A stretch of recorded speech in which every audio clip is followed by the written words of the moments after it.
ఈ రాష్ట్రంలో 35 కోట్ల మంది ఆడబిడ్డలు ఆర్టీసీలో ఉచితంగా ప్రయాణం చేసే అవకాశం ఇవాళ మన పార్టీ ఇచ్చింది. అదే విధంగా 500 రూపాయలకే ఆడబిడ్డలకు సిలిండర్ ఇంటికాడ ఇచ్చినాం. ఇదే కాదు, ఆర్థిక భారం ఆడబిడ్డలనే ఉంటది.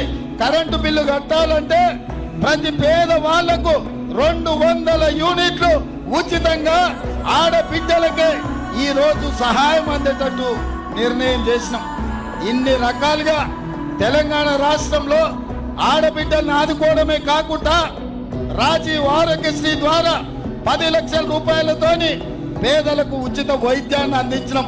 ఇదే కాదు, ఇవాళ ఇందిరమ్మ ఇల్లు పేదలు కట్టుకోనికే 4,50,000 ఇల్లు 22,500 కోట్ల రూపాయలతోని తెలంగాణ మొత్తం ఇల్లు